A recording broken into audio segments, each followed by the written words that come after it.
ठीक है, एसिड का स्ट्रक्चर देखें। सल्फर देखो क्या होता है 286, एटॉमिक नंबर 16 होता है ना इसका। तो सल्फर के आउटर मोस्ट शेल में कितने इलेक्ट्रॉन्स होते हैं? 6। 1 2 3 4, 1 5 1 6, ऐसे दिखा रहा हूं मैं। ऐसी एक और सल्फर है 1 2 3 4 1 5 1 6, ये आपस में बॉन्ड बना लेगा। एक एक इलेक्ट्रॉन का बॉन्ड बन जाता है ना। सल्फर के आउटर मोस्ट शेल में कितने इलेक्ट्रॉन्स है? 6। कितने इलेक्ट्रॉन्स चाहिए इसको? 2। तो ये बॉन्ड कितने बनाएगा? 2 बॉन्ड बनाएगा, 2 बॉन्ड्स बनाएगा। ठीक है, अब 2 बॉन्ड हो सकता है डबल डबल बना ले या फिर सिंगल सिंगल, या सिंगल बनेंगे। मतलब सल्फर क्या करेगा, एक बॉन्ड इधर सल्फर से बनाएगा, एक बॉन्ड एक और इधर सल्फर से बनाएगा। एक और सल्फर है ये 1 2 3 4 5 6। अब इन 2 सल्फर का यहां ऐसे बॉन्ड बन गया, ये और ये वाला सल्फर का एटम है, और ये ऐसे एक और इधर, ये बॉन्ड बना है।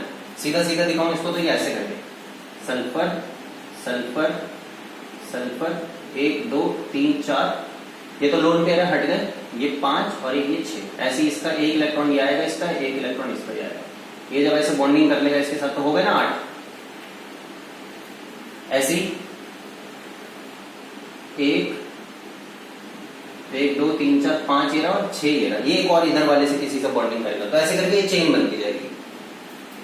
ऐसे ये करेगा दूसरे से, ये सल्फर है 1 2 3 4 5 6, ये उससे बॉन्ड बना लेगा ऐसे। ऐसी एक और सल्फर है यहाँ पर, ये 1 2 3 4 5 और 6, 5 में मतलब बॉन्ड बना रहा हूँ उसके साथ में दिखा रहा हूँ, इसलिए ये बॉन्ड बन जाएगा ऐसे। ऐसी एक और सल्फर आएगा। ठीक है, अच्छा मैंने बताया था ये एक एक बॉन्ड बन रहा है ना ऐसे। एक बॉन्ड को एक लाइन से दिखा देते हैं, तो हम कैसे दिखा सकते हैं? सल्फर 8 है, 1 2 6 3 4 5 6 7 8, साइकिल बना लिया, क्लोज स्ट्रक्चर बना रहे। तो ऐसे ये आपस में सिंगल सिंगल बॉन्ड बना लिया। ऐसे ही है ना, इस सल्फर ने एक बॉन्ड इससे बनाया, एक बॉन्ड इससे बनाया, तो मैंने ऐसे दिखा दिया है। तो ये 2 इलेक्ट्रॉन्स और बाकी सबके पास अपने अपने 4 इलेक्ट्रॉन्स बचे हुए।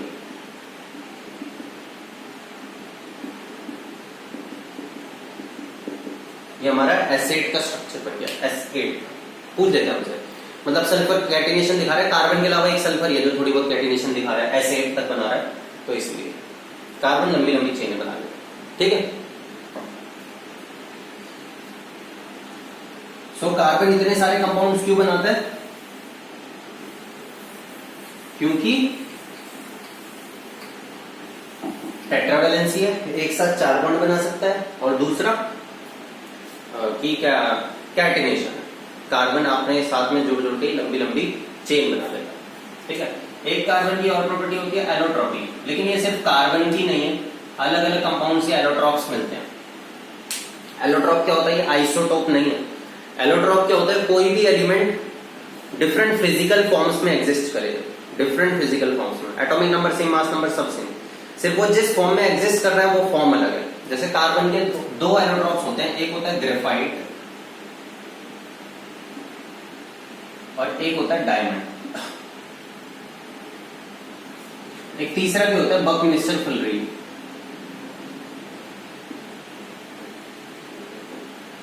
बकमिस्टर फुलरिन, फुलरिन भी बोल देते हैं उसको। मेन इन दोनों पे ध्यान देना है। ग्रेफाइट है सब कार्बन है, सब कार्बन है, मतलब डायमंड को जलाऊं तो CO2 बनेगा बस, C+O2 gives us CO2। Graphite को जलाऊं तो भी CO2 बनेगा बस, C+O2 gives us CO2। दोनों प्योर कार्बन है, बस दोनों अलग दिखते हैं ना, दोनों की फिजिकल फॉर्म्स अलग है। किसी के अंदर अलग तरीके से कार्बन एग्जिस्ट कर रहा है, किसी में अलग तरीके से। कैसे देखते हैं?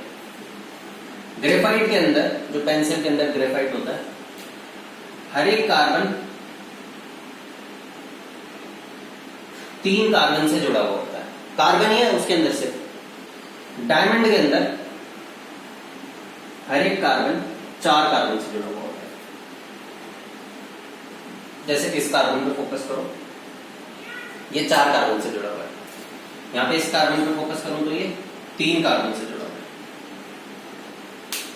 ठीक है, ये फिजिकल फॉर्म का डिफरेंस है बस। अब इसको हम टेट्राहेड्रल स्ट्रक्चर बोलते हैं। टेट्राहेड्रल ऐसा होता है ये, मतलब यहां मान लो सेंटर पे एक कार्बन है, इस कार्बन ने ऐसे 3 बॉन्ड ऐसे अलग अलग, यहां पर एक कार्बन है, उस कार्बन ने एक बॉन्ड इधर, एक इधर कार्बन से, एक इधर कार्बन से, 3 कार्बन यहां लगे हैं, एक कार्बन ऊपर है उसके। ऐसा स्ट्रक्चर है डायमंड का, टेट्राहेड्रल। ठीक है ना। सो ये हमारा डायमंड है। इसके अंदर ऐसा नहीं, इसके अंदर ऐसा होता है, बीच में कार्बन है, उसमें सिर्फ 3 कार्बन से जुड़ा हुआ है। अब 3 कार्बन से जुड़ा हुआ तो इसमें कार्बन ने एक इलेक्ट्रॉन बॉन्ड यहां बनाया, एक यहां बनाया, एक यहां बनाया, एक वो लेके आया अपना इलेक्ट्रॉन, तो इस कार्बन में एक इलेक्ट्रॉन बच गया, यहां पर कोई इलेक्ट्रॉन नहीं बचा। ठीक है ना। सो इसके अंदर बॉन्डिंग बहुत ज्यादा होती है, ये और कार्बन 4 से जुड़ जाएगा ऐसे करते करते। यहां पर ऐसा नहीं होगा, यहां पर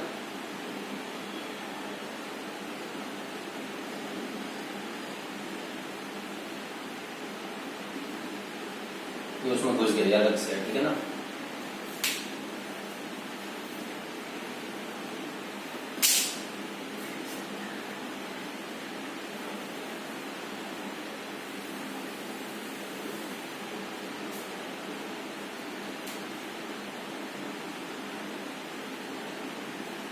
ऐसे करके ये कार्बन 3 से जुड़ गया, ये भी 3 से जुड़ गया, ऐसे ये भी 3 से जुड़ेगा। तो ऐसे करके पूरी ऐसे लेयर बनेगी ग्रेफाइट के अंदर। ऐसी ही एक लेयर नीचे होगी,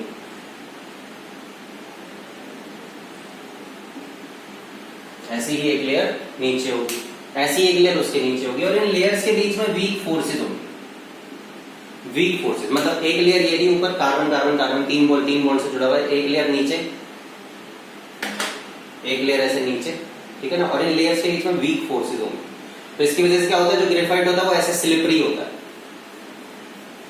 ठीक है, ग्रेफाइट थोड़ा सा ऊपर से लगता है ना, स्लिपरी स्लिपरी सा पेंसिल जो होती है, तो उसी ग्रेफाइट, उसकी वजह किसकी वजह से, इस वजह से कि उसका लेयर्ड स्ट्रक्चर है। लेयर्ड स्ट्रक्चर होने की वजह से क्या होगा कि वो स्लिपरी होगा, इसलिए ग्रेफाइट को लुब्रिकेंट की तरह यूज करते हैं, सॉलिड लुब्रिकेंट। किसकी तरह? सॉलिड लुब्रिकेंट की तरह।